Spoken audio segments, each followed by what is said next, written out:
They told her to sell the ranch because she wouldn't borrow money. That was the first thing people noticed about Clara Whitaker. Not that she was 22, not that her father had died in the dead of winter, not that she was trying to hold together a cattle ranch on the Montana-Wyoming line with one hired hand gone, one old truck barely running, and a feed bill coming due before spring grass. It was the money, or more precisely, the money she refused to owe. In February of 1981, 3 weeks after her father was buried on a wind-scoured hill above the home pasture, Clara walked into the First Stockman Bank in Sheridan and asked the loan officer for one thing: time. Not a large operating line, not an expansion note, not money to buy more cows before prices moved. Just enough room to make it through calving without signing away the ranch to interest rates that had already started climbing like barbed wire up a fence post. The banker's name was Warren Pritchard. He wore polished shoes that had never stepped in a calving lot, and a gray suit that looked warm enough for town but useless against a real wind. He knew the Whitaker place, of course. Everyone in the county did. 480 acres of deeded ground, another section leased season to season, black Angus cows, hay meadows along the creek, and a reputation for running smaller and steadier than most outfits around them. Clara's father, Tom Whitaker, had built it that way: slow, careful, never flashy. He bought used machinery, cut his own hay, stacked his own feed, fixed what broke before he replaced it, and every time cattle prices jumped and men around him borrowed to double their herd, Tom Whitaker did something most people considered close to foolish. He stayed the same size. Now Tom was dead, and the whole county assumed the place would finally change hands. Warren Pritchard certainly did. He opened Clara's file, glanced at the numbers, leaned back in his chair, and gave her the kind of smile men use when they think they are being practical about someone else's life.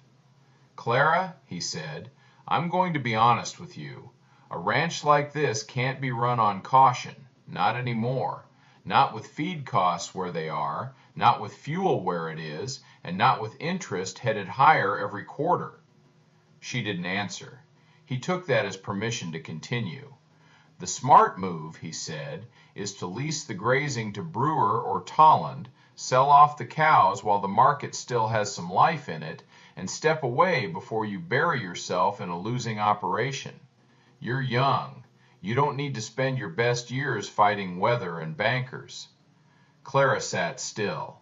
Outside his office window, snow moved in long white lines across Main Street, driven hard by a north wind that had come off the Bighorn sometime before daylight.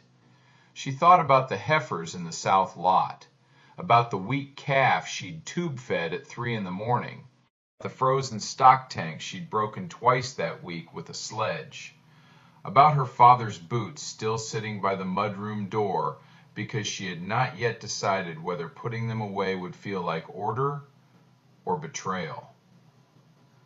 "I'm not asking to expand," she said. Warren folded his hands. "That's the problem. I'm asking to hold." "That's also the problem." He slid the paper toward her. "If I write this note, it needs to make sense. You're understocked for the ground. You're running old equipment. Your hay operation is too small to scale efficiently. And from what I can see, your father left value sitting in the dirt instead of turning it into growth." There it was. Growth. That word had been floating through every coffee shop, sale barn, and bank lobby in 3 states for 5 years. Growth meant more cows, more leased ground, bigger hay equipment, newer trucks, centerline books and cleaner margins, and a future built on the assumption that cattle would stay strong long enough for all that debt to feel intelligent. Clara looked at the paper, then at Warren. My father didn't leave value in the dirt, she said quietly. He put it there on purpose. Warren sighed. Clara, listen to me. Small outfits get sentimental. That's how they die. The people making money right now are the ones willing to move. My father moved. Not enough. He moved only when he could pay cash. And that, Warren said, tapping the file with one finger, is why you're sitting here with an aging herd, a tired baler, and not enough liquidity to get through spring without a conversation like this. Clara stood. He looked surprised. You don't want the note? She looked down at the paper one last time. The amount was not enormous. The rate was. And the terms were worse than the rate. Because debt never arrives alone. It comes carrying urgency. It comes carrying compromise. It comes carrying the quiet suggestion that if one note helps, then maybe two would help more. And if two help more, then maybe the real problem is that you still aren't thinking big enough. No, she said, I don't want the note. He stood too, perhaps thinking he could still recover the conversation, perhaps thinking a softer tone might succeed where authority had not. Clara, he said, I knew your father. He was respected, but respect doesn't feed cattle. Scale does. Capital does. A ranch that size needs a man willing to build it. That was the sentence. Not loud, not shouted, not even especially cruel, just certain. Clara felt it land. She also felt something else just beneath the anger, recognition, because this was not the first time she had heard some version of it. At the livestock auction after the funeral, men had put hands on her shoulder and told her she was brave. Brave, in ranch country, often means doomed, but trying. At the feed store, one old-timer asked who was going to really run things now. A neighbor had offered to take 50 cows off her hands before they got too thin under a girl's management. A girl. At 22, after 12 years of riding fence, pulling calves, cutting hay, sorting pears, doctoring foot rot, and learning to read weather by the taste of dust in the wind, she was still a girl to men who believed land only recognized authority when it came in the form of a deeper voice. She buttoned her father's old canvas coat, the one she still wore because it was warm and because it smelled faintly of diesel and cedar shavings and winter feed, and stepped away from Warren's desk. My father built it, she said. I'm going to keep it. With what? She reached for the file, closed it, and pushed it back toward him. With less than the men who lose theirs. Then she walked out. The wind hit her full in the face the moment she stepped onto the sidewalk. It stung her eyes and pushed at her coat and made the whole town feel temporary, as if one hard enough winter could sand it back down to fence posts and memory. She stood there a moment, breathing. Then she crossed the street to her truck. It was a 1968 Ford with one mismatched fender, bald rear tires, and a heater that only worked on downhill grades. Her father had bought it used in 1974 and said a truck was not supposed to impress anyone except the man trying to start it in January. Clara climbed in, shut the door against the wind, and put both hands on the wheel. For just a second, she thought about crying. Not because Warren Pritchard had insulted her, because part of her was afraid he was right. That was the thing nobody tells you about inheriting land. It doesn't come to you as confidence. It comes to you as weight. The cattle still need water. The hay still needs cutting. The fences still go down in storms. The taxes still come due. The calves still come whether you are grieving or not. and grief does not make any of it lighter.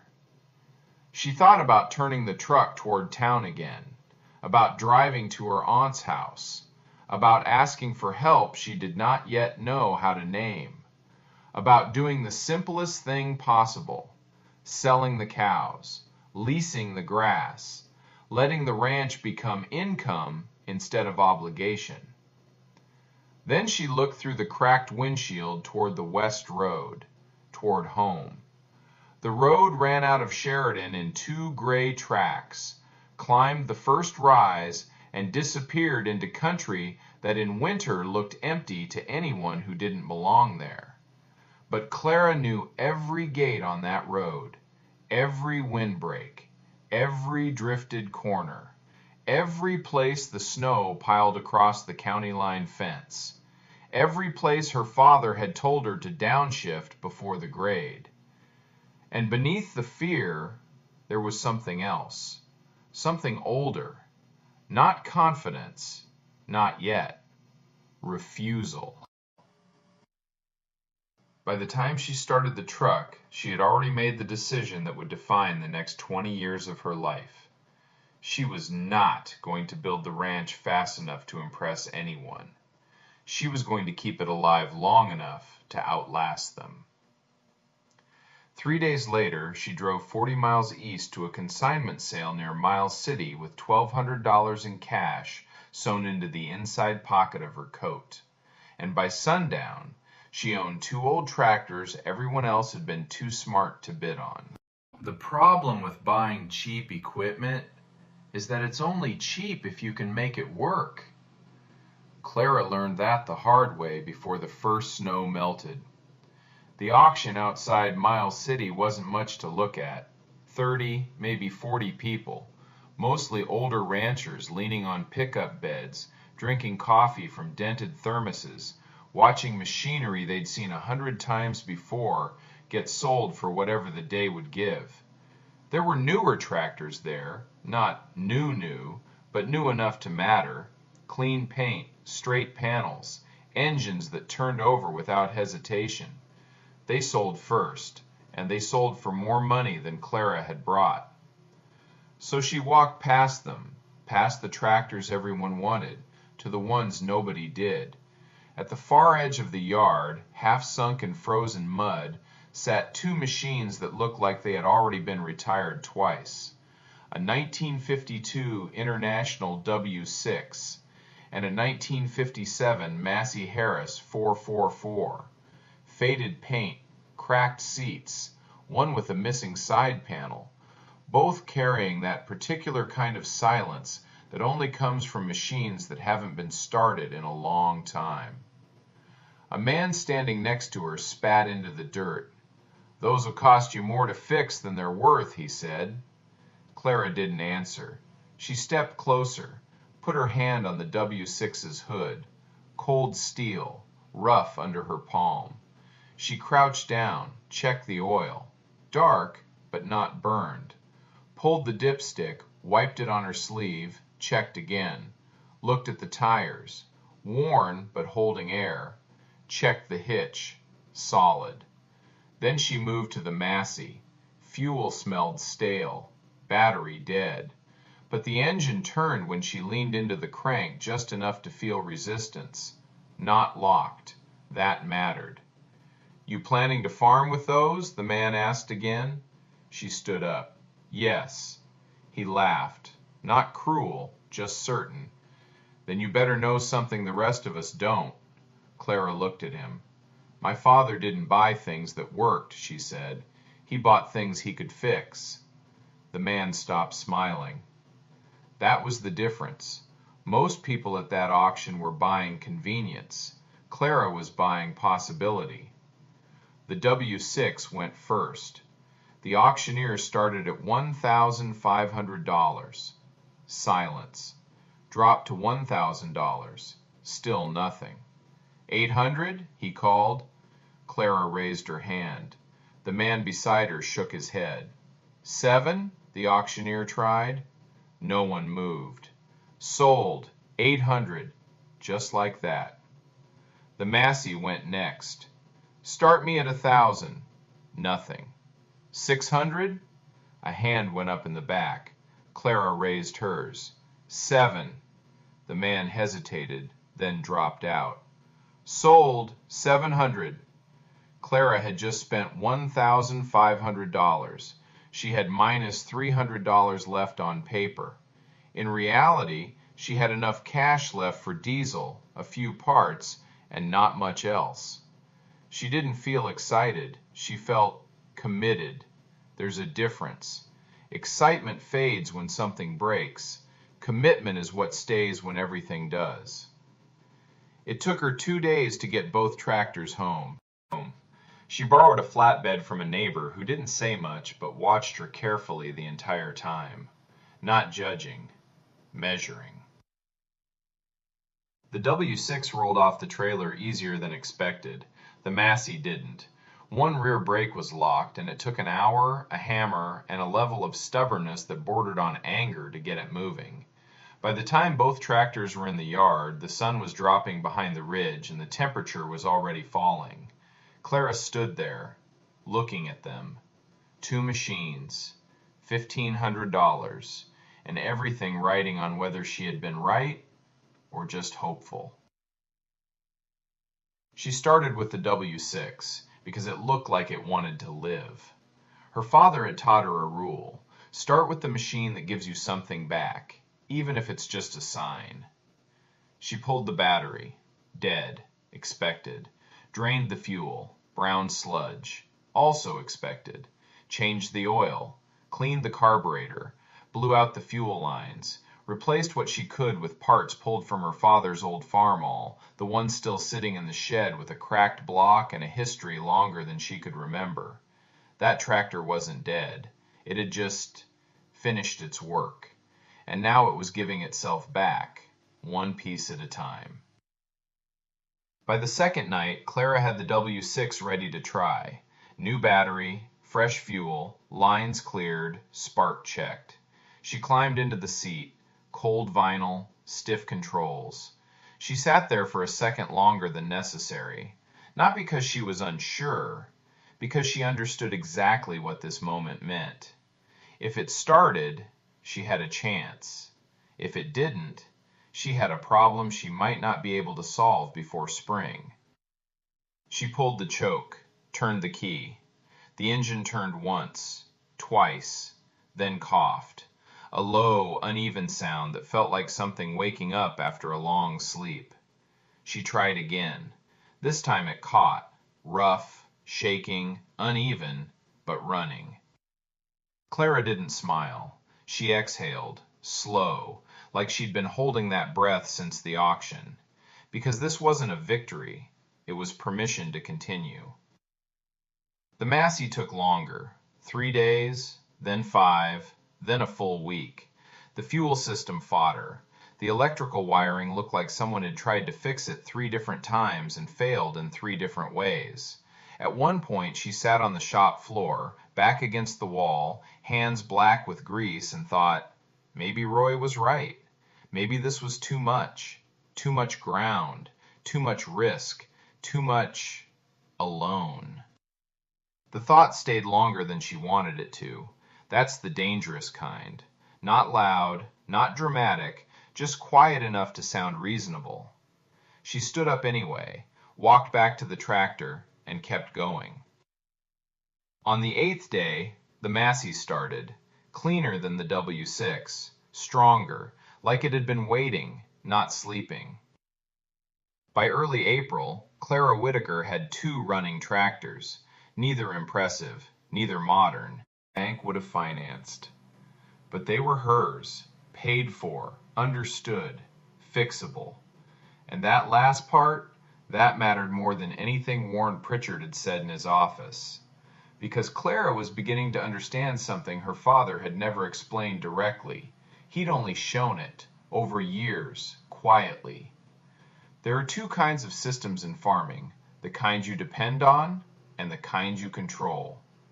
Most people choose dependence because it's faster, because it looks bigger, because it feels like progress. Clara chose control because when something breaks, Control is the only thing that doesn't leave you standing in the wind waiting for someone else to fix your life. The neighbors noticed. Of course they did. They always do. 2 old tractors in the yard, both running, both working. A girl who was supposed to be gone by spring, still there. At the feed store, someone said, "She's still at it." Another answered, "Give it time." Clara didn't hear that conversation, but she didn't need to. She already knew how this part of the story worked. Because the world doesn't stop doubting you when you prove it wrong once. It just waits for the next chance. And that chance was coming, sooner than she expected, because fixing tractors is the easy part. Running a ranch through a bad year is where most people disappear. The first year doesn't break you right away. It waits. It lets you think you might be okay. April came late that year. The frost stayed longer than it should have, sitting in the ground like it didn't want to leave, turning every morning into a calculation Clara couldn't afford to get wrong. Too early, and the seed would die. Too late, and she'd lose yield she could never get back. There was no one to ask, no neighbor offering advice, no banker checking in, just Clara, standing in the field at sunrise, kneeling in the dirt, pressing her fingers into the soil the way her father had taught her, not looking at the surface, feeling what was underneath. Cold, but not frozen. Damp, but not soaked. Close enough. She planted. The W6 pulled the drill. Slow, steady, unimpressive in every way that mattered to the kind of people who judged equipment by paint and horsepower. But it held a line, and it didn't quit. Clara worked 14 hours that first day, then 15 the next, then 13 the day after that when the wind came hard out of the north and turned the air sharp enough to cut through her jacket.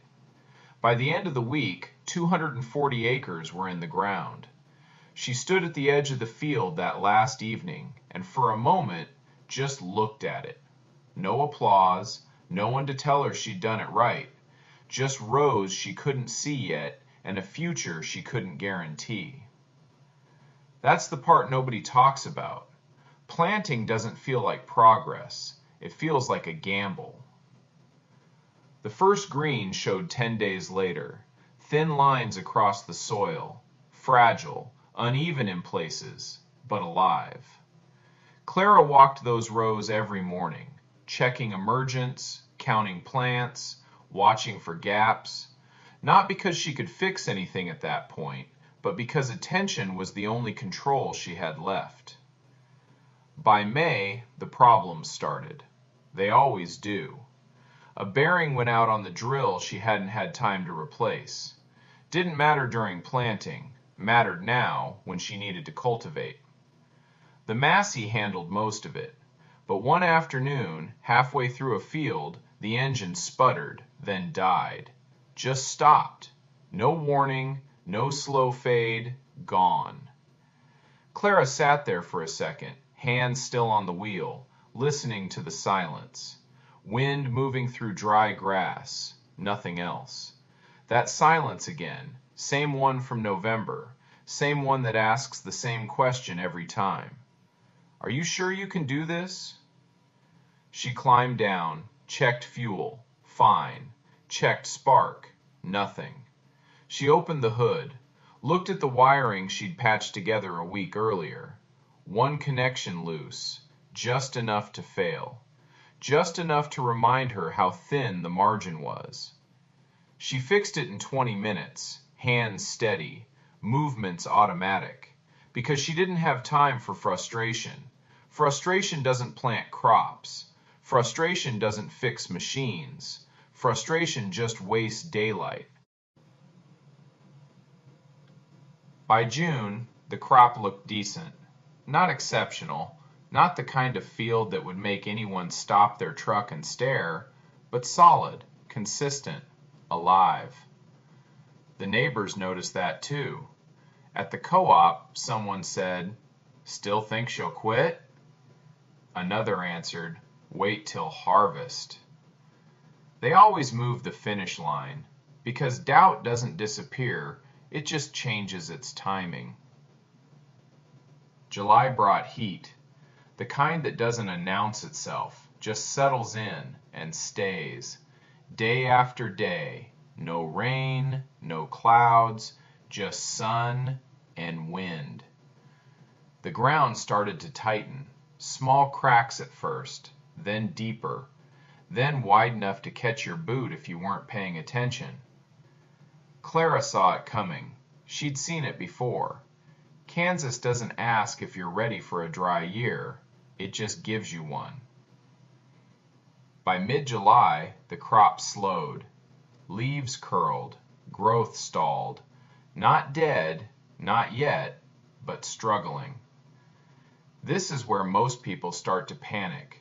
Call someone, buy something, spray something, do anything that feels like action. Clara didn't, because there was nothing to do. And that's the hardest kind of work, doing nothing, when everything in you wants to fix it. She walked the fields anyway, every day, not to change anything, just to understand what was happening. Which areas held moisture longer? Which soil stayed cooler? Which rows still had strength? Patterns. Her father had always said, if you watch long enough, the land will tell you what it needs. But it doesn't speak fast, and it doesn't repeat itself. By August, the difference started to show. Her fields weren't the worst. Other farms had patches already failing, thin stands, uneven growth, sections turning early, not from maturity, but from stress. Clara's held, not perfectly, but better. She didn't celebrate, didn't even mention it, because surviving August doesn't mean you survive the year. Then came the storm.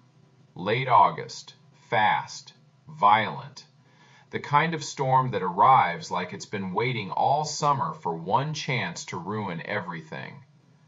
Wind first, hard enough to bend stalks flat. Then rain, heavy, too heavy, running across ground that had gone weeks without taking in water. Clara stood on the porch and watched it, not moving, not reacting, because there was nothing to do. The same rule again, control and no control, and knowing the difference. By morning, the damage was visible. Sections flattened, low spots flooded, rows washed out where the soil couldn't hold. Clara walked it, step by step, not rushing, not skipping anything, because avoiding bad news doesn't change it. It wasn't a disaster, but it wasn't nothing either. She did the math that afternoon, standing at the kitchen table, same pencil, same kind of numbers. Yield down, costs fixed, margin thin, very thin. The second time, she thought about quitting. Not dramatically, not with tears, just quietly, like a door that's still there, still open, still possible. She didn't go to town this time, didn't drive past the bank, didn't sit in a truck staring at a building that offered an easier life. She stayed, sat at the same table, looked at the same numbers, and made the same decision. Not because she was sure, not because she felt strong, but because the alternative felt like giving something back that she hadn't finished earning yet. Harvest was coming, and harvest is where the truth shows up. Not what you hoped, not what you planned, just what is. And Clara was about to find out whether everything she'd done that year was enough. Harvest doesn't care how hard you worked. It doesn't remember the cold mornings, the broken bolts, the days you kept going when you should have stopped. Harvest just tells the truth. September came dry. no more rain, no more chances. Whatever the crop was going to be, it already was. Clara knew it before she ever started the combine. You can feel it in the field, in the way the stalks stand or don't, in the way the heads fill or fall short. She stood at the edge of the first section that morning, hands in her jacket pockets, looking out over 240 acres that had taken everything she had to put in the ground, and would now decide what she got back. No one there to watch, no one there to judge, just her and the outcome. The Massey pulled the combine, slow, underpowered. Nothing about it looked efficient, but it moved, and that was enough. The first pass always feels longer than it is, because every second carries weight. Clara watched the grain tank, watched the flow, listened to the engine, not thinking, just reading. After 50 yards, she knew. Not great, not terrible, but enough to keep going. By the end of the first day, she had numbers, real ones, not guesses, not hopes, numbers you can't argue with. Yield was down, about 15%, maybe a little more in the worst sections. She stood beside the truck that evening, ran the math in her head, then again, slower. Then again, just to be sure she wasn't missing something. She wasn't.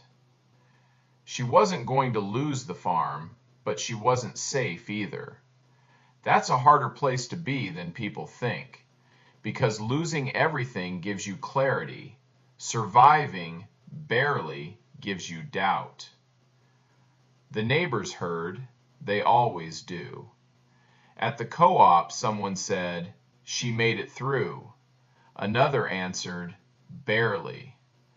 And that word, barely, hung there like it meant something final, like survival wasn't enough. Clara finished harvest 3 days later. Every acre cut, every load sold, every number written down. She sat at the kitchen table that night, same place, same pencil, same quiet. Total income, total cost, fuel, repairs, seed, taxes. What was left wasn't much, but it was something. That's when most people make the mistake. They look at a year like that and decide it's not worth it, not worth the stress, not worth the risk, not worth the uncertainty. They trade it for something predictable, something safer, something that doesn't ask so much of them. Clara didn't, but not because she felt strong, because she remembered something, not from the numbers, from the land. She walked the fields again the next morning, after harvest, after the noise was gone, after the dust settled. That's when you see it, the real condition of the ground. Not the crop, the soil. Her fields had held. Not just the plants, the structure, the moisture, the depth. Where other fields had blown open, hers had stayed intact. Where water had run off, hers had absorbed more than it should have been able to. That's when she understood something. Not fully, not in words, just clearly. This year hadn't been good, but it hadn't taken anything from the land, and that meant next year was still possible. She drove past Harold Brewer's old ground that afternoon, the 160 acres she'd almost leased, the ones Roy had told her to let go. The new owner had pushed it hard. Max yield, max input, max everything. The crop had looked better than hers in June, greener, taller, stronger. Now it looked worse. Thin, uneven, sections that had failed completely after the heat and storm. Clara didn't slow down, didn't stop, but she saw enough.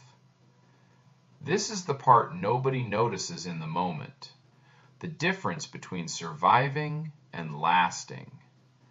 1 year doesn't show it, 2 years, maybe not either, but the land keeps score, even when people don't. That winter, Clara made a decision, not about quitting, about doubling down. She planted cover crop on every acre she could, same way her father had, even though the neighbors still called it wasted seed, even though it cost money she barely had, even though it wouldn't pay her back this year. Because she wasn't farming for this year anymore, she was farming for what came after. At the feed store, someone said, "She's still doing that cover crop thing?" Another answered, "She'll learn." They were right about one thing. She was learning, just not the lesson they thought. Because Clara had started to see something they hadn't yet. That the real risk wasn't doing things the hard way. The real risk was depending on a system that only worked when everything went right. Her system didn't need everything to go right. It just needed to not fall apart when things went wrong. And that difference was about to matter more than anyone in that county was ready for. Because the next year was worse. Much worse. The second year is where most farms break. Not the first. The first still has hope. The second takes it away. Winter passed quietly, too quietly. No heavy snow, no deep moisture, just cold and dry. Clara noticed it. Of course she did. You don't spend a year watching the ground back closely and then stop. The soil wasn't empty, but it wasn't full either. That matters more than most people think. Because crops don't fail in the drought. They fail before it, when the reserve isn't there. Spring came early, too early. Warm days in March that pulled people into the fields faster than they should have been. The county moved, planters rolling, engines running, everyone trying to get ahead. Clara didn't rush. She planted when the soil was ready, not when the calendar said it should be. That decision cost her time, but it bought her something else, stability. By June, the difference started showing. Not dramatic, not obvious, just small things. Her crop emerged slower, but stronger, more even, less stress in the early heat. The neighbors' fields looked better, taller, greener, faster. At the co-op, someone said, "She's behind this year." Another answered, "She always is." Then July came, and everything changed. No rain, not for 2 weeks, then 3, then 4. The kind of heat that doesn't just dry the ground, it pulls the life out of it. Fields started to turn, not yellow, gray, dull, like something was being taken instead of something growing. The cracks came back, deeper this time, wider, running across fields like lines on a map that no one wanted to read. Clara walked her ground every morning, same as before, same quiet, same attention. But this time, she saw something different. Her soil was holding, not perfectly, not untouched, but holding. Where the ground should have broken, it didn't. Where moisture should have vanished, some of it stayed. Across the road, it was different. Fields that had looked stronger in June were failing in July, faster, harder all at once. Because those fields had been pushed hard every year, maximum yield, maximum extraction, nothing given back that didn't show up on a profit sheet. Clara's fields had been built slowly, quietly, year after year, and now that difference was visible. By August, it wasn't subtle anymore, it was obvious. Half the county was struggling, the other half was in trouble. At the co-op, the tone changed. No more jokes, no more quiet predictions about when Clara would quit. Now it was, how bad do you think it's going to get? Some farmers started cutting early, trying to salvage something, anything. Others just waited, because there wasn't another option. Clara kept working, same as before, same hours, same routine. Not trying to fix the drought, you can't. Just managing what was still alive. Harvest came early that year because the crop didn't have time to finish. The numbers were brutal across the county. Yields down 40%, some fields worse. Some didn't harvest at all. Clara started cutting on a Tuesday morning, same machines, same slow pace, same quiet. The first pass told her everything. She wasn't untouched, no one was. But she wasn't collapsing either. By the end of the first day, she knew. Yield down, maybe 20%, maybe a little more in the worst spots, but nowhere near what she was seeing around her. She didn't celebrate, didn't even smile, because this wasn't a win. It was proof. Proof that what her father had built was real. Proof that what she had continued mattered. Proof that the slow way wasn't the weak way. The county finished harvest in silence that year. Not official silence, just less talking, less certainty, less confidence. One afternoon, a truck pulled into Clara's yard. Older man. She recognized him. Tom Weber's son. He stepped out, looked at her fields, looked at the soil, then said, "My dad told me about your father." Clara nodded. He said your ground would outlast the rest of ours. Clara didn't answer right away. Then she said, "He built it that way." That's when it started to change. Not all at once, but enough.